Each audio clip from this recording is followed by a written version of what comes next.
It's time for the Acrisure Fan Advantage on the North Shore Drive podcast. I'm Chris Carter from the Pittsburgh Post-Gazette. We've got a special guest, Greg Bedard, who's a specialist on all things Boston sports, is here to talk Steelers-Patriots with us here on the North Shore Drive podcast. Let's get into it.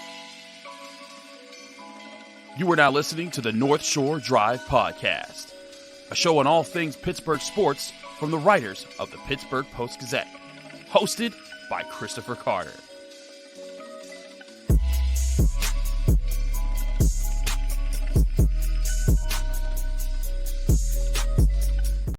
Hello and welcome to the North Shore Drive podcast from the Pittsburgh Post-Gazette. I'm your host, Chris Carter. As always, you can find this show on your favorite podcasting apps and on YouTube. Like this video if you enjoy it. Subscribe to this channel to get all of our daily episodes that come out from all of our different sports writers at the Post-Gazette, as well as our Monday, Wednesday, and Friday episodes of the North Shore Drive podcast. But as always, this is the Acrisure Fan Advantage, where we talk to an opponent expert of the team the Steelers are about to play this week. It's Greg Bedard. I've met him on multiple occasions. He's the founder, the chief, the operator, the president of the everything of the Boston Sports Journal. He's been covering Boston sports for so long. Greg, welcome to the show. How you been, my man? Thanks for having me, Chris. I wish I could say that I've been good, but in the middle of this 2-10 season and really the last two seasons of this football team, it's been rough. And I just want to preface this and warn the viewers that I just finished the Patriots offensive film from against the Chargers. And so when I watch bad football, I tend to be on the grumpy side. So if I don't sound very excited or enthralled, it has nothing to do with Chris. It has to do with bad football puts me in a bad mood. And I've been watching a lot of bad football this year. Hey, listen. The Steelers just lost to another 2-10 team, so there's a lot of misery to go around right now when it comes to football talk here. A reminder, this is being brought to you by Acrisure, who brings you the Acrisure Fan Advantage, where all season long we talk to our Steelers insider, Brian Batko, where we get your questions. Submit those questions to acrisure.com/fan advantage. Greg, let's get into a few things here. Before we get into how putrid the offense is, I want to hear from you. Is the Patriots defense for real? Because they lost the last three games, but in each of those three games, they held their opponent to 10 or less points. That's some insane stuff there. And that to me is like, if the Steelers, if the Patriots had any semblance of offense, that could be a good team over there. Am I reading too much into the recent games, or is that a really good defense? A little. I think you're reading a little bit too much into it, Okay. Christopher. I think that look, have they played well at times? Yeah, but this is the defense, and this has been going on for multiple years. I mean, this goes back to the boogeymen of 2019 who turned out to be frauds. They do a good job in the games that they should, and that includes, they gave up 10 points to Indy in Germany. Indy, not exactly a great offense, even though, they do put up points against some people. That, of course, that was in Germany. We don't know how the jet lag factors in for both teams. The Giants, that's a horrible offense. I mean, they have some playmakers. The Giants left a lot of plays on the field in that game with drops, untimely penalties, where, quite frankly, I thought they got jobbed on a couple of holding calls the Giants did in that game. And then this past game against the Chargers, now I haven't watched the defensive film yet, but my impression from the press box was that there were a lot of drops in the game for the Chargers. It was played in a lot of rain, some wind in the game, so not exactly a clean surface. I mean, but you look at other games, the results are fine. The Commanders, they lost 20-17. It could have been a lot worse in that game. I thought that the Commanders pretty much had their way with the Patriots in that game. The Dolphins put up 31. They did beat the Bills, but allowed 25. They got completely run over by the Cowboys and the Saints. So, it's a typical Bill Belichick defense in terms of, when they play disciplined and the other team maybe isn't on their P's and Q's, then they're going to look really good. They are playing well despite missing probably two of their best players in terms of Christian Gonzalez, who was off to a really good start as the first-round cornerback, to the season. Matthew Judon maybe coming back at some point. I don't know what the point is in that, but he's their best player. They've gotten some guys to step up, but if I were, I don't know the state of the Steelers right now, and I only know their offense on reputation a little bit from what I've seen. I mean, if you're a decent offense, I don't think the Patriots scare you that much. But if you're challenged and you have some weak spots, yeah, sure, the Patriots are going to present some issues, but they don't turn the ball over very much. They did that a lot the year before. To me, that's an indication of they're not very fast. I don't think they're very fast on defense. And so I don't think there's something to be feared on that side, but they're going to make you earn it. That's for sure. I hear you on that. And I want to ask you this next question. And this is kind of relating it to an angle that I think some people are starting to argue in Pittsburgh, with Bill Belichick, one of the greatest coaches to ever coach the game of football, has all the resume that you could want for a head coach, but obviously things aren't working this year. What is the tenor right now in New England with the legendary head coach here? Because in Pittsburgh, there's some people who are starting to say maybe Mike Tomlin has worn out his welcome, despite them being 7-5, and they're a completely different spot than the Patriots right now. But people are wondering if the Steelers aren't going to be able to climb out of being hovering around a 9-win, just slightly above 500 ball. For the Patriots, is there a sense that a time could come where Bill Belichick either retires or goes somewhere else coming very soon? I would say, Christopher, that, and I don't know how much you guys hear this in Pittsburgh, but I would say a majority, if not a vast majority of the Patriots are done with the Bill Belichick era, that they are eager to move on. It seems like from all indications, and no one's, really talking. It's sort of tea leaf reading, talking to some people behind the scenes. I would say even inside the building, the feeling is that this will come to an end very quickly after the season. I mean, hopefully they come to a nice resolution where perhaps Bill Belichick is traded to another team, very quickly. The feeling is that it's going to be Gerard Mayo as head coach, Bill O'Brien as offensive coordinator. Hopefully, those two guys get to revamp the coaching staff, which I think is it's in badly need of a revamping, especially on the offensive side of the ball. The personnel office at least needs to be changed, or at least, maybe I would, if they go to Mayo, I wouldn't be surprised if they went to more of a Steelers type system where, the GM is in charge of the roster, where we all know that Bill was in charge of everything. And I think that has led to the downturn. But this is, as opposed to Pittsburgh, and I got to be honest with you, I was a guy years ago where I was not the biggest fan of Mike Tomlin, that in terms of his coaching, because I didn't think that I thought that his teams were talented. I didn't think that he won many games that he shouldn't. I didn't think that they pulled many upsets. I will say that he has grown on me in recent years, but I do think that there's a comparison to be made between what's going on in New England, what's going on in Pittsburgh, and I just think, I don't know how you feel about this, but I just think in the way the modern game is in the NFL, I think it's extremely tough for a defensive head coach to have lasting power, because what happens is, and look at Mike Vrabel in Tennessee, same sort of thing, where you come in and you might install, and you'll probably see this with DeMeco Ryans going, you can come in and install a culture and in effect change. But as soon as your offensive coordinator is worth a damn, he's going to get a head coaching shot somewhere. Very because true. Everybody wants somebody who, and look at what Slowick's doing with CJ Stroud this year. He's going to be a finalist for a lot of jobs, if not, if he doesn't take one. And all of a sudden, you're basically at ground zero. Now, all right, now what are you going to do? Are you going to promote from within? Are you going to bring in somebody else that is now going to bring in a new playbook and called a different play caller? That's no way to bring up a young quarterback in this league. And that's what Belichick has run into when he was lucky enough. It was Charlie Weiss. Then he had Josh McDaniels ready. And when Josh McDaniels left, then Bill O'Brien was ready to take over. And luckily for Belichick, when O'Brien went to Penn State, Josh McDaniels was available, could come back. But Bill made no preparations for when Josh McDaniels got the Raiders job. And then you've seen what they've done. They went Mac Jones's first 3 years in the league.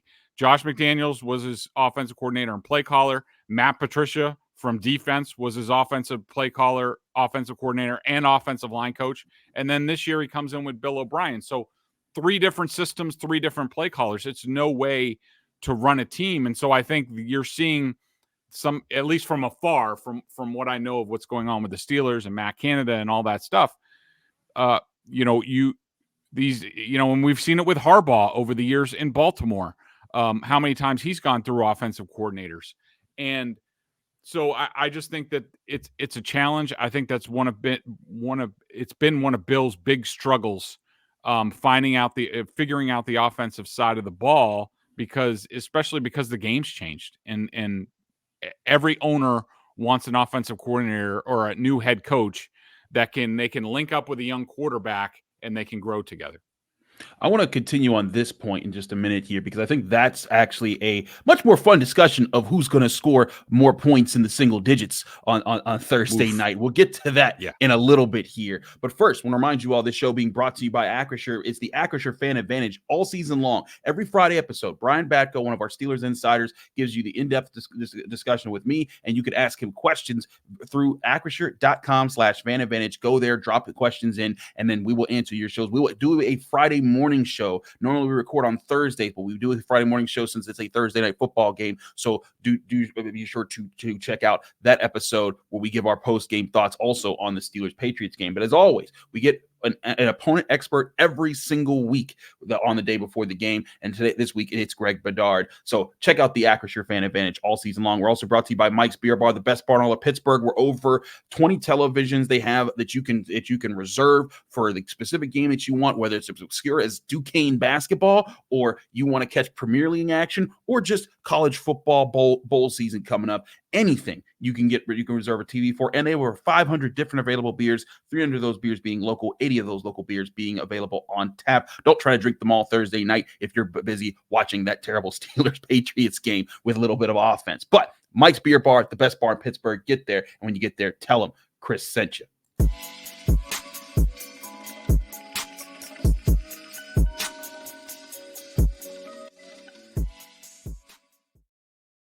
Chris Carter here from the Pittsburgh Post-Gazette, North Shore Drive podcast, and the Acrisure Fan Advantage. We continue this episode talking with Greg Bedard of the Boston Sports Journal. Greg, I want to keep up with this coach discussion here, because I think that's a big discussion, both for New England and for Pittsburgh right now. Like you said, both of these coaches,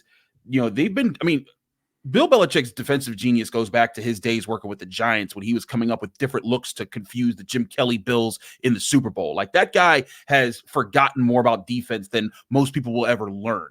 And that's where you have respect for it. But I hear you on the front that it's like, you know what, in today's day and age, maybe there is a new system that needs being put in place. Mike Tomlin, his defense is still top 10 this year. They're finding ways to win despite injuries left and right, and they've kept it together. But there has not been a consistent presence of offense since Todd Haley left the Pittsburgh Steelers, and that has certainly had an impact. Even when Ben Roethlisberger was still in town in 2020, there was a little bit of that for just a short while, and then it kind of went away. 2021, you had the old version of Ben, and then none of the quarterbacks that have come in since him, granted just 1.5 years, but none of those quarterbacks have even had a big game yet. And that's where people have questions.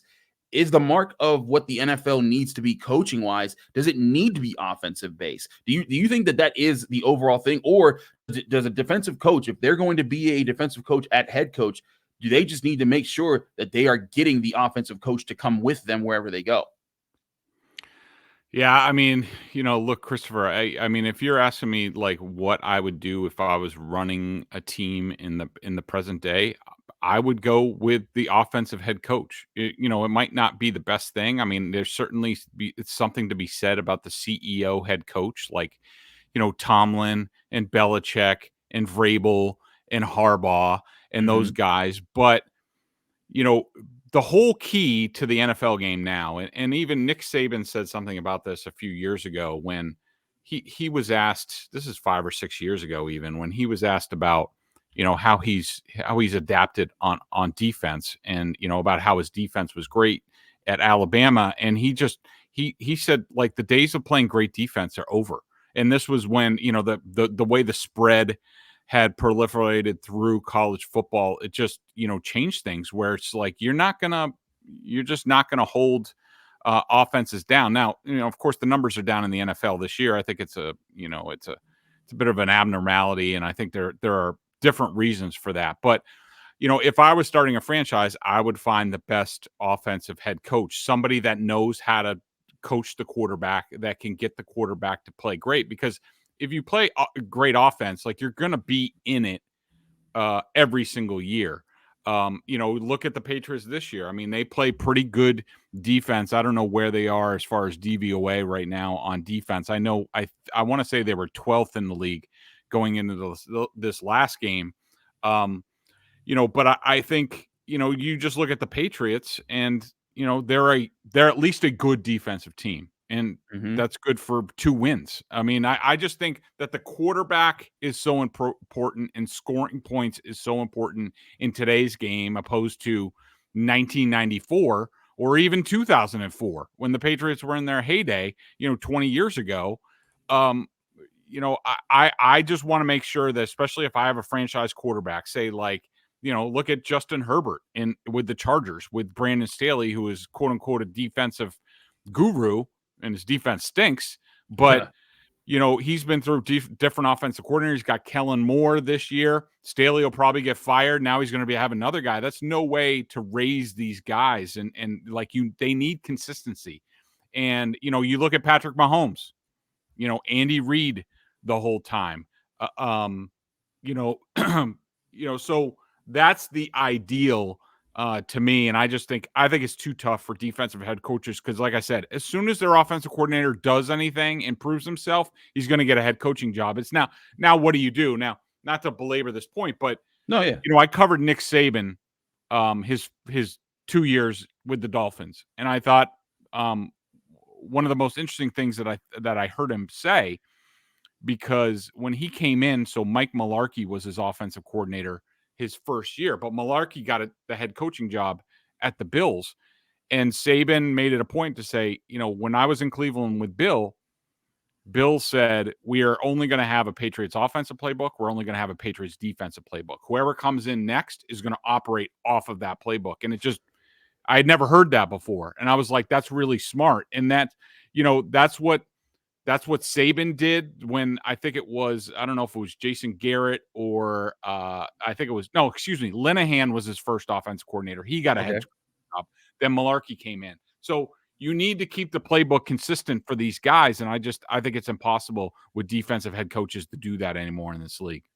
It's certainly it's getting so hard. Part of it too, I think, what you said, winning with leading with a defense, it takes so much more work, because each week you're preparing for what each offense brings to the table, and you're not the ones setting the tone as much. And it's kind of like, if you can get hot with an offense, great, because then that can lead you in a lot of ways. The Steelers, they found a way to stay afloat defensively. I mean, their defense in the past 2.5 seasons. So we're talking they played 12 games. So that's 40. We're talking 46 games. 23. They've gotten 23 wins in those 46 games, strictly from holding teams to 20 or less points.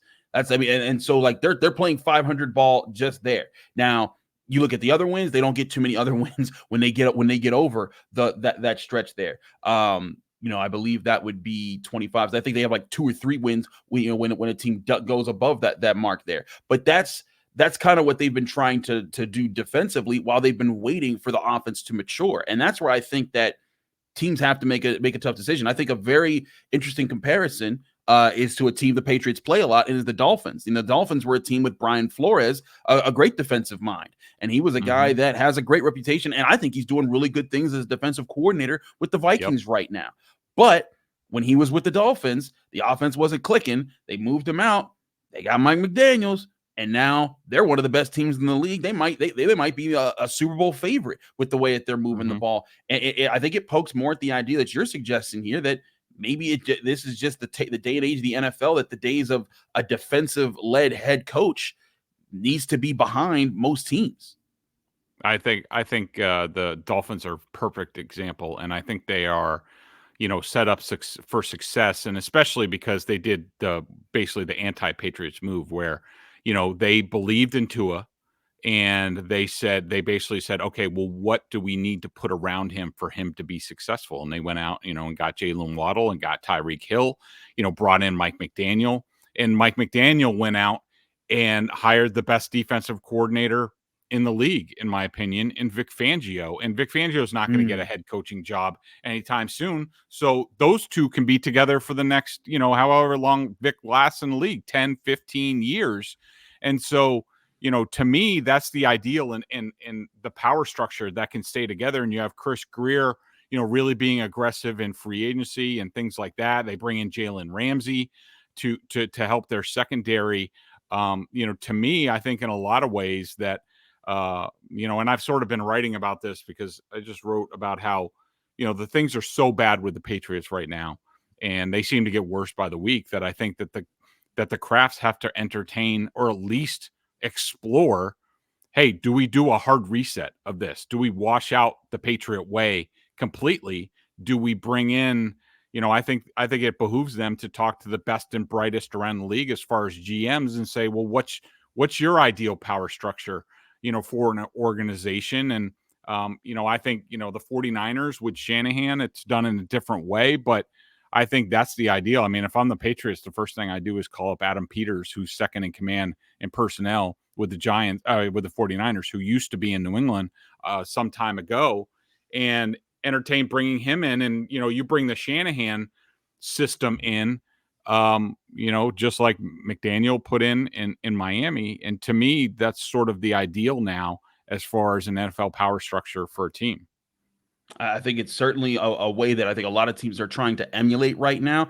And, if something doesn't happen soon, I think it might be the way that all teams start to go, because as we know, this is a copycat league, and we're seeing more and more successes from teams like the Eagles and the Niners, who, yes, who both are led by guys who were most recently offensive coordinators that were being celebrated. We'll talk specifically about this matchup in just a few minutes. If you're waiting to hear, just get to the game talk, guys. Don't worry, we're getting there. Stick with us here in the North Shore Drive podcast. A reminder, we're also brought to you by Savinas, Kane, and Gallucci. They're mesothelioma and asbestos lawyers with over 85 years of experience. Give them a call now for a free consultation. That's Savinas, Kane, and Gallucci. We're also brought to you by GameTime.co. Where buying tickets for your favorite events shouldn't be stressful. Game Time is an app you can download right to your phone right now and get and find fast and easy ways to get tickets to all your favorite events. If you've ever been running like me, sometimes I'm headed to an event. I was trying to wait until the last minute for a big concert in town, and then I get there and I'm not sure what I should get. I see scalpers on the street. Don't go with the scalpers, because you can get scammed very easily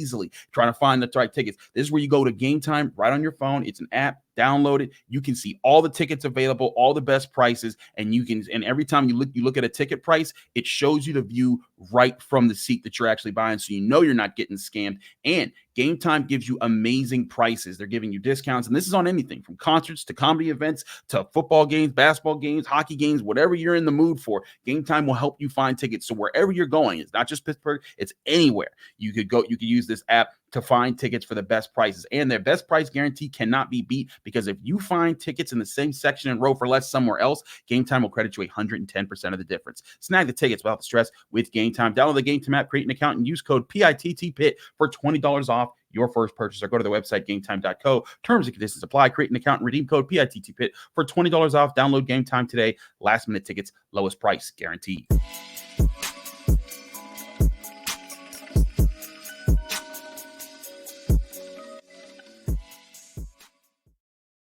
We're back here on the North Shore Drive podcast. It's the Acrisure Fan Advantage. Chris Carter here with Greg Bedard of the Boston Sports Journal. Greg, let's actually talk about this game now. We've avoided it as long as we could. Do we have to? Exactly. Thursday Night Football. I think last Thursday Night Football with the Seahawks and the Cowboys, they said it set a record this year for how many people are going to watch it. I think this is going to be the anti-record for how few people have watched this game, because they know that offense is not going to be at a premium unless you're just betting the under and just waiting for that to hit, which absolutely it can. I think it's a 31.5 under, which is like the lowest under in NFL in like the last 5 years in the NFL. But let's get into a few things here. We were talking about the defense. Let's talk about the offense real quick. is there a set plan that you see for the Patriots at quarterback for this game, and what the Steelers might need to be afraid of if the Patriots were to get anything going offensively? Yeah, I fully expect Bailey Zappi to start again, especially with a short week. I think that Mac Jones at this point he's broken. He's a broken player, and he needs to sit, at least, if not for the rest of the season, at least for an extended period of time. The offensive line has been horrible and helped get him sped up, and Mac Jones got to a point where he didn't trust anything. He didn't trust the receivers run terrible routes. The offensive line doesn't protect. They had no running game for a while. Now, I will say the running game has come on. Now, they just lost Ramondre Stevenson to a pretty serious ankle injury. I doubt that he's going to play. They don't really have another running back on the roster, so I anticipate Kevin Harris being brought up from the practice squad. He was a draft pick last year, but got released. He wasn't any good. So I expect him to get in the mix. As far as, Zappi, he's okay. He takes care of the ball, makes pretty good decisions for the most part. Not much of an arm, pretty short. Deflected passes tend to be a problem for him. As far as their receivers, I mean, I assume Demario Pop Douglas, the rookie receiver, who is by far their best receiver. He's quick as a cat and can do a lot of things. He's sort of like a small slot receiver type. He's battling a concussion, so maybe he does make it back for this game. I'm not sure. That would help things, but not a whole lot to worry about. I mean, Zappi loves to throw jump balls on the sideline to Devontae Parker, especially. The running game's okay, but I think that their offensive line has just been horrendous this season, and they're very inconsistent even with run blocking, and the tackles are coming off Trent Brown and Michael Wenu, who Michael Wenu a week ago had the best offensive line performance that I've graded this year, and this week he had one of the worst. He was just god awful against the Chargers. So, they're going to do a lot of quick game stuff. Probably you're going to think this is some of the Matt Canada offense, and they'll take a few shot plays, but that's about it. Not very exciting. It's the movable objects versus the stoppable force. Seems like what's going to be happening in this game. And it's crazy to say, but the Steelers, they faced a few opportunities. The Cardinals were an offensive line they should have obliterated. And for the first half, they did for the most part. They were stuffing the run, and then once Kenny Pickett got hurt and they turned the ball over on downs one drive, the Cardinals got one drive, and all of a sudden all of that flipped. And I went into those Steelers locker room and I was asking, were you guys underprepared? Did you guys see looks that you weren't prepared for that they didn't show on film? And they're like, no, we saw everything that we practiced for. We need to execute. But that's on us. And that's where I think this is going to come down to. Neither of these teams, I think, are going to be surprised by anything the other side puts out. Both teams are dealing with quarterbacks that they did not intend to be starting at this point of the year if everything went well this year. And both teams have been struggling on offense and living off of defense in the moments that they've been at their best. This game is going to very plainly come down to turnovers, who blinks first in that department, and which defense can create the first big splash moments to give to give them the leverage to just lean on the other team until they fall over. That being said, Greg, can you give us your prediction for this game? What's the biggest factor that plays into the result, and your final score? Well, I mean, look, I think to me, for the Patriots to have a chance in this game, the defense is going to have to turn Trubisky over. I think that the Steelers can do some things. If I were them, I would target J.C. Jackson at cornerback. He'll probably match up with Pickens a little bit. JC can be very aggressive. You can get him with double moves. If the Steelers can protect enough, then I think they should be able to do some things there. They're not great against tight ends either. As far as my prediction, I'm definitely going with the under. I just think that the Patriots play pretty good run defense. That's probably been the best part of their team this year. So they're going to try to shut down the run and make Trubisky beat them. I would encourage Trubisky to use his legs, which he has done against them in the past. I remember one game against the Bears when he was quarterbacking the Bears. He almost won the game by himself, just running around against the Patriots defense. They don't do very well with athletic quarterbacks. So if I were the Steelers, I would incorporate that into their game plan a lot. But I'm not picking the Patriots anymore. I picked them this weekend against the Chargers for I don't even know what reason. I obviously lost my so 13-9, Steelers, something, like he that. said the score. I'm sorry.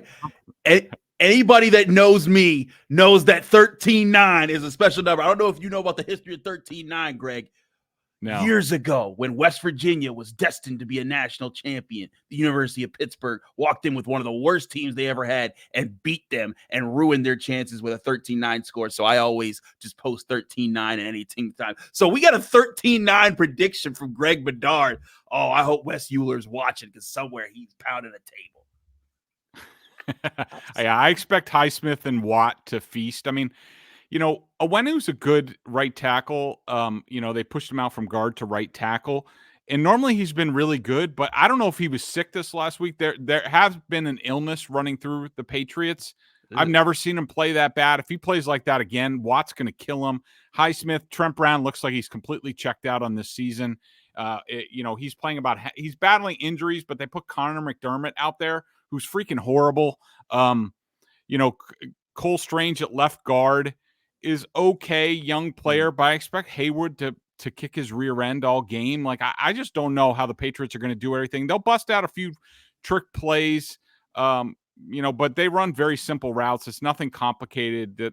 Minka and those guys should feast in the secondary. I have a hard time seeing the Patriots doing much of anything on offense. I mean, the Chargers were one of the worst defenses in the league, and they didn't penetrate the 28 of the Chargers the entire game. Wow. And yeah, it was weather, but that was brutal. They didn't even get a red zone trip the whole game. That's crazy. Wow. Yep.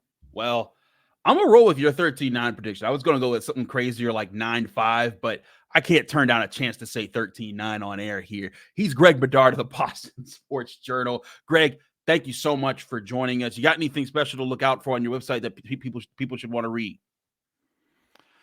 Not really. A lot of it's doom and gloom and sort of, I have to go, and right now I have to gird up and write my review of the Patriots offense for this game. And so, we're sort of just playing out the string here, and can't wait to get into my second favorite thing, not really, which is draft quarterback talk. So that should be a fun offseason. Absolutely. He's Greg Bedard. Greg, thanks so much for joining us from the Boston Sports Journal. Get all their work at bostonsportsjournal.com. Get all of our work at post-gazette.com for all the Pittsburgh Post-Gazette work. I'm Chris Carter of the North Shore Drive podcast. Stay tuned. We'll have our entire crew at Acrisure Stadium Thursday night for covering the game for you, getting all your post-game analysis. And, of course, Friday, we'll be back right here on this show with Brian Batko, recapping what happened and where the Steelers go next after their game against the Patriots. Thank you for tuning in to another episode of the North Shore Drive podcast from the Pittsburgh Post-Gazette. If you watch this video on YouTube, please like the video and subscribe to our channel. For all the sports coverage from the Post-Gazette that we have to offer, visit post-gazette.com.